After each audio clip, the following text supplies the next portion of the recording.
Will your children grow up Jewish? It all depends on their education. For more information about an Israeli scholarship, scan the QR code here. Welcome to ILTV's Israel Daily. I'm Darga Velazi, and coming up in today's newscast, Israeli Prime Minister Yair Lapid calls on the United Nations Secretary General to immediately disband the body's Commission of Inquiry against Israel. ILTV meets the Israeli global traveler that has been to over 100 countries. What are his top recommendations for your next international trip? And international soccer superstars Lionel Messi and Neymar lead their team to win the French Champions Trophy right here in Israel.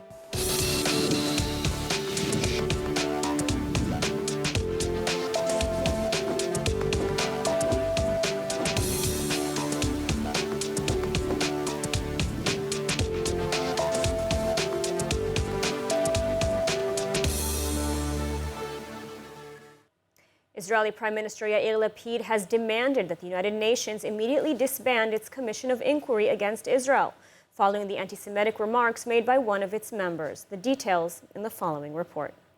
Prime Minister Yair Lapid penned a letter to the United Nations Secretary General Antonio Guterres on Sunday, demanding the immediate removal of all members of the UN's Commission of Inquiry against Israel and its disbanding.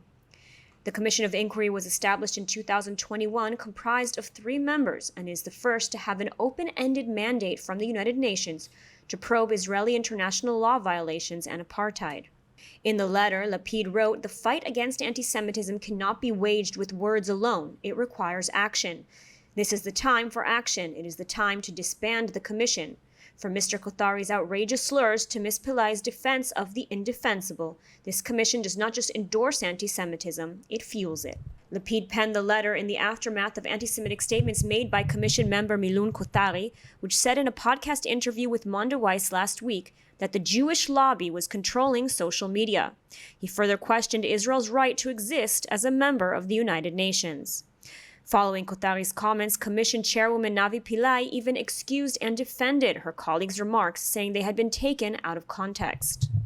In his letter, Lapid wrote to Guterres, "Excellency, I call on you today to honor your word in this egregious case. To set the record straight, this cannot stand. Slurs about a Jewish lobby that act to control the media are reminiscent of the darkest days of modern history." This latest incident has brought a show of support for Israel as numerous countries have spoken out against Kothari's remarks, including the United States, Germany, Great Britain, France, and Canada. And even the head of the UN Human Rights Council, Federico Villegas, called on Kothari to clarify his comments and intentions behind them. Meanwhile, the Prime Minister's office added that Lapid's letter was a part of a comprehensive and intensive effort led by Israel in recent days to disband the biased Commission of Inquiry.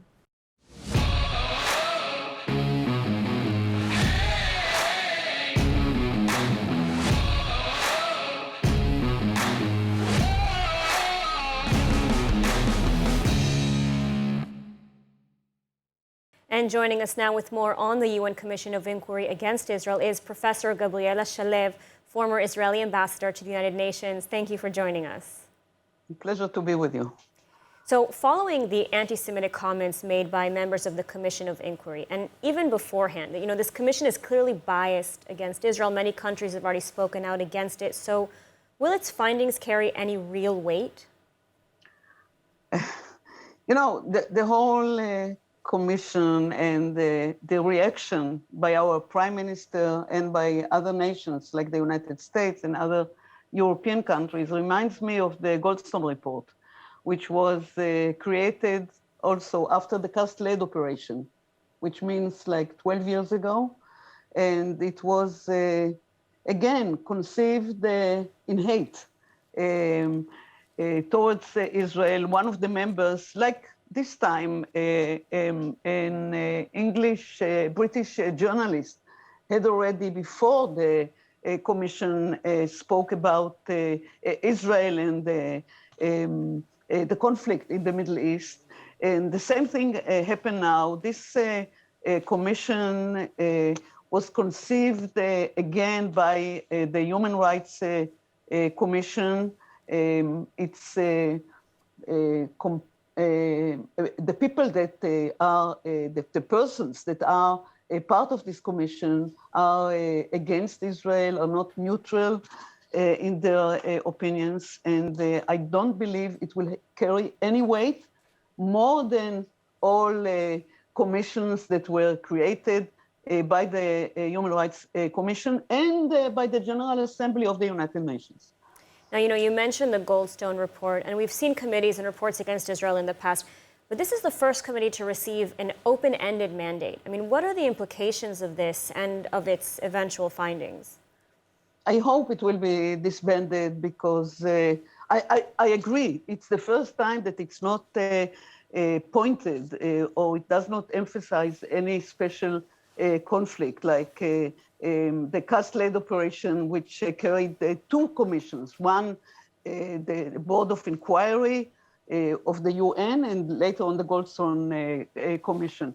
At this time, it's open-ended, which is much worse than to be pointed towards one special operation. I don't think it will carry any political weight because Israel and the Jewish people around the world are all against this kind of unbalanced inquiries against Israel. Now, the Prime Minister said his letter was part of a comprehensive push against this commission. I mean, what tools does Israel have at its disposal to counter this commission? You know, as it was mentioned already, there are, I think, one of the members of the committee, I can't recall the name, but he's from Pakistan. He said that there is a Jewish lobby against all kinds of United Nations commissions against Israel. And in a way, we must understand that Jewish people all over the world, especially in the United States, but also in Europe and other democratic countries, see Israel as the homeland of the Jewish people. And therefore, any kind of this open-ended commissions that are going to look into the Israeli-Palestinian conflict for a long time in the future are always faced with criticism of the Jewish communities all over the world.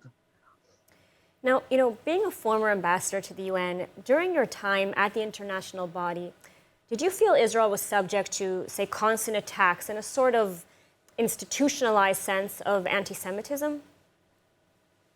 I wouldn't go as far as calling it anti-Semitism, which is a very heavy and loaded term.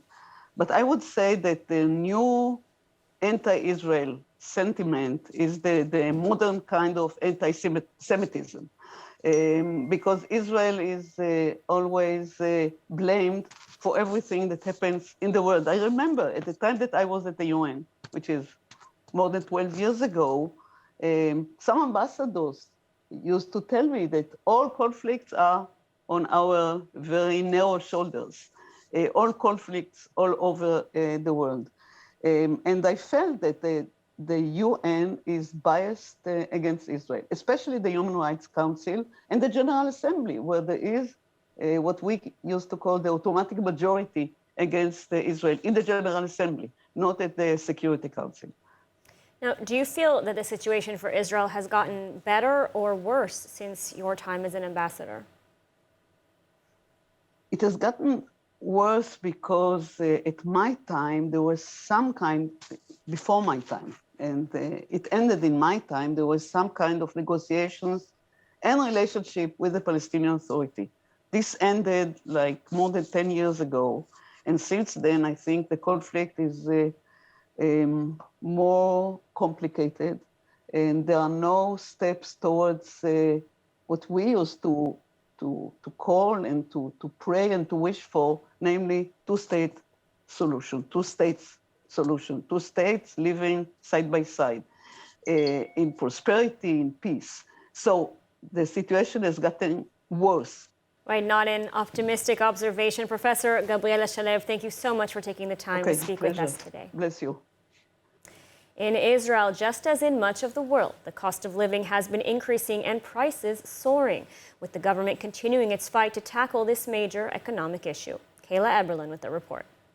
The price of a litre of gasoline fell by 1.5 shekels as of midnight Monday, as part of the government's efforts to reduce the rising cost of living in Israel.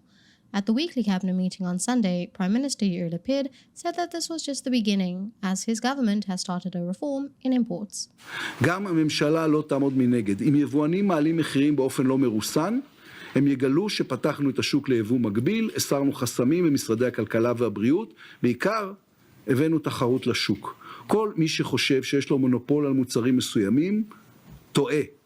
As such, Lapid commended several large retail networks in Israel, who informed importers this week that they will refuse to raise their prices on basic products and goods.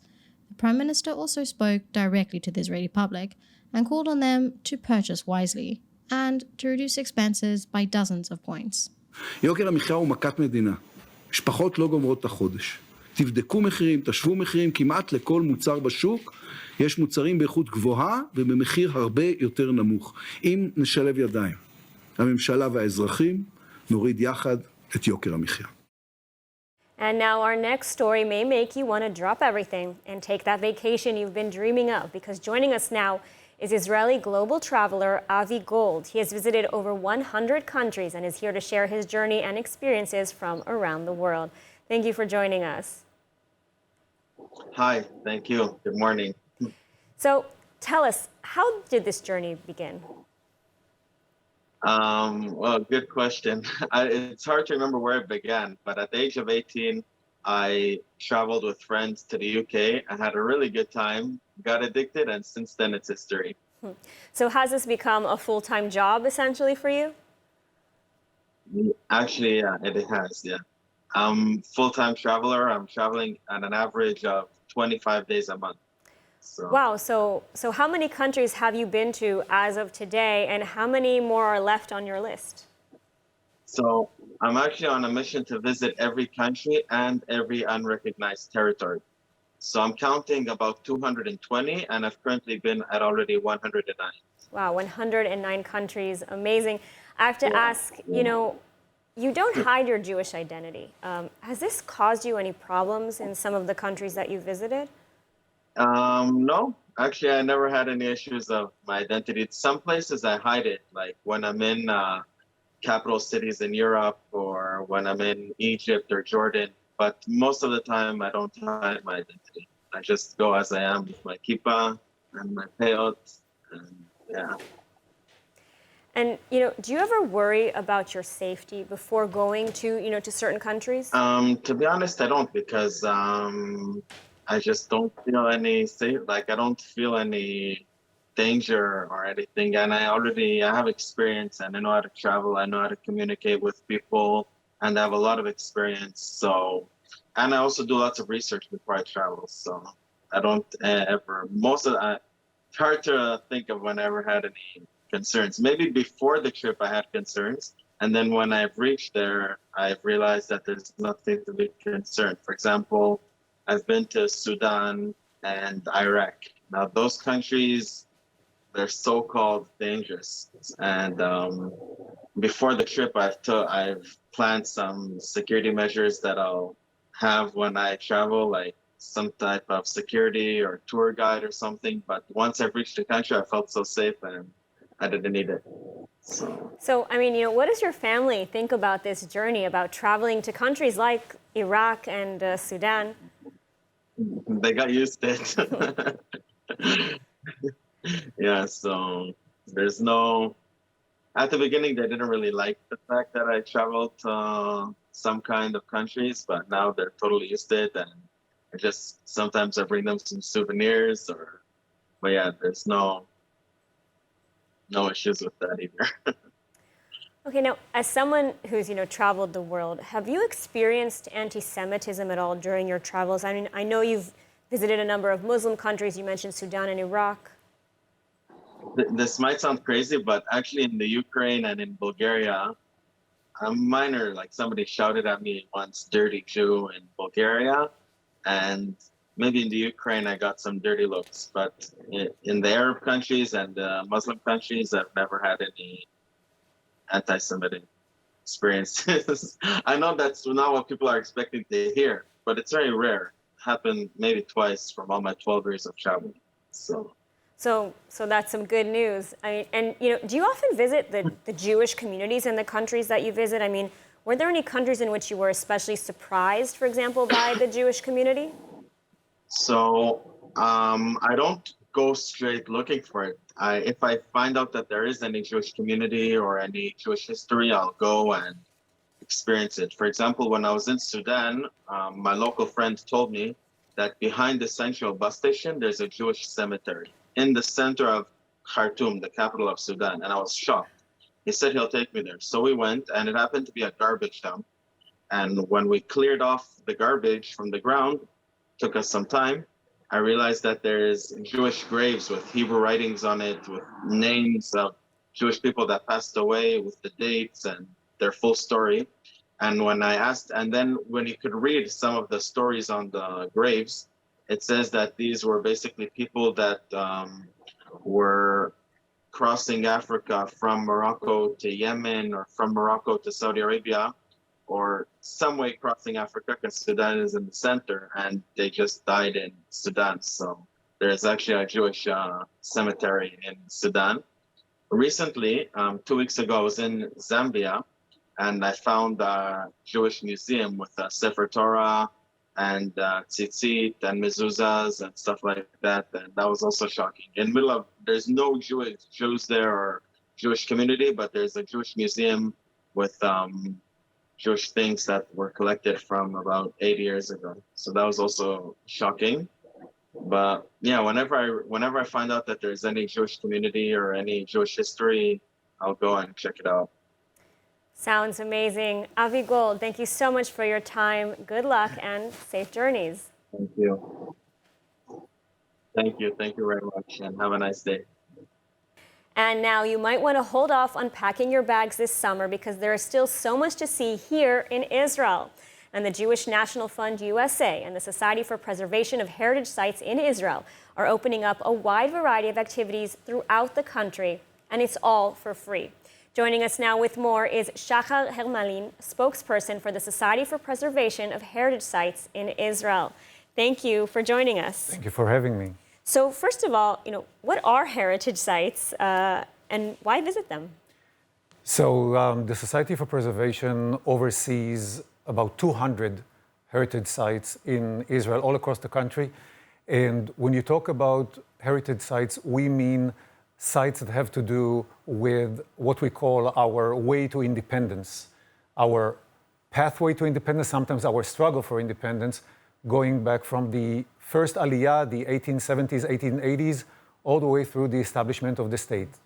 So what you have, sometimes these are sites that have to do with famous battles, the War of Independence and others, the first stages of settling in different parts of the country, and so on and so on. You have museums, you have open sites, you have so many places to see. It's just incredible.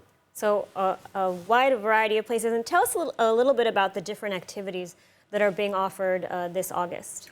So throughout August, we offer different kinds of activities for all ages. You can come and visit, for example, the Ayalon Institute, the secret bullet factory that operated just outside Rehovot under the noses of the British in the pre-state days. The athlete detention camp that tells the story of those immigrants who finally made their way to Eretz Israel and found themselves again behind barbed wire and with British guards all around them. You can go and visit the Valley Train station in Kfar Yoshua in the Jezreel Valley.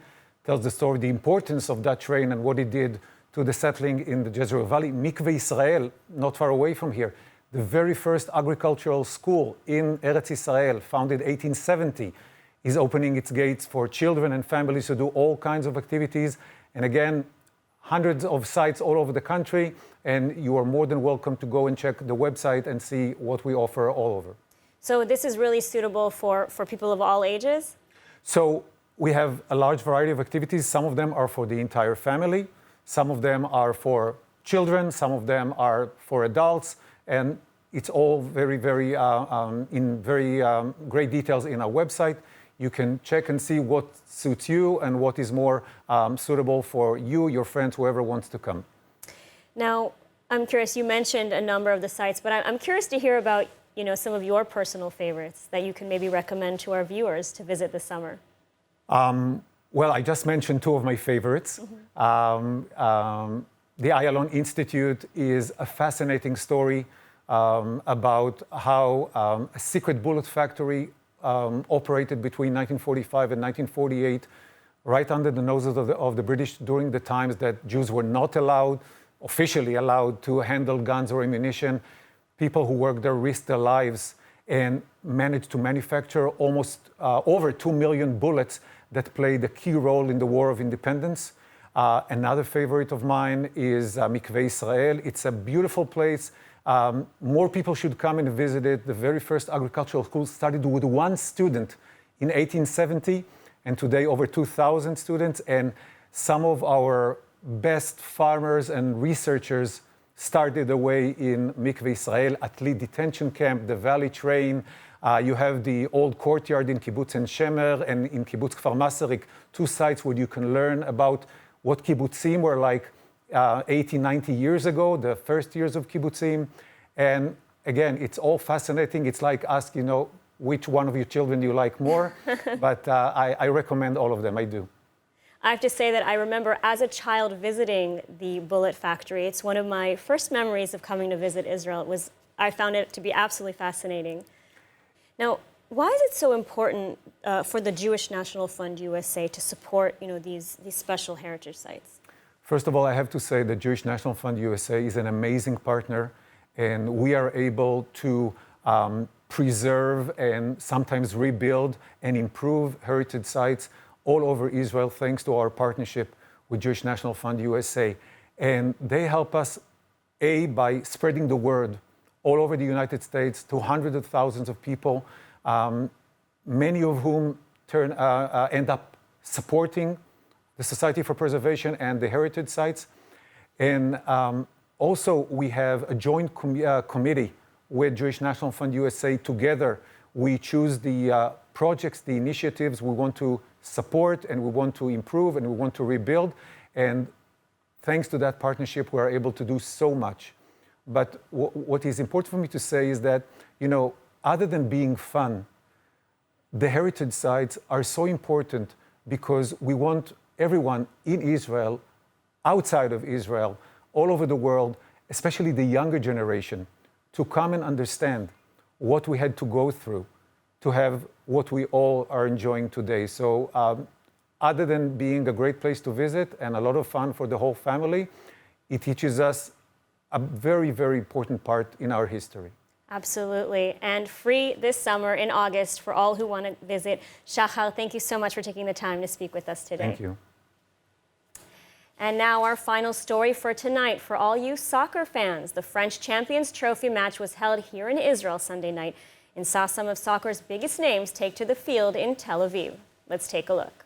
The Israeli soccer world was abuzz Sunday night as 2 of soccer's biggest international superstars arrived in Israel to play in a match that drew tens of thousands of fans. World soccer sensations Lionel Messi and Neymar, members of the French Paris Saint-Germain, arrived in Israel with their fellow teammates to play in the French Cup Champions Trophy. Messi led his team to win 4-0 against FC Nantes at a match held at the Bloomfield Stadium in Tel Aviv, Israel on Sunday night. Messi scored the first goal of the game halfway through the first half. The second and third goals were by teammates Neymar and Sergio Ramos, respectively, and the fourth goal once again by Neymar, all to the cheers of some 30,000 people. The game was held as part of an initiative by Israeli-Canadian philanthropist Sylvan Adams to bring major international sporting events to Israel. This is the second year that the Champions Trophy match has been held in the country. And now let's take a look at the weather forecast. Clear skies expected around the region this evening with lows ranging from 19 to 26 degrees Celsius or 66 to 78 Fahrenheit. Then tomorrow we see a slight change in the weather with the majority of the country seeing partly cloudy skies along with scorching top temperatures of 36 degrees Celsius or 97 Fahrenheit. That's all for today's news. For more updates from Israel and around the world, check out our website, ILTV.tv. You can also subscribe to our newsletter and join us on our streaming platform at ILTV+. You can catch that across all your devices. I'm Madar Gavelazi. Be well, and thank you so much for watching.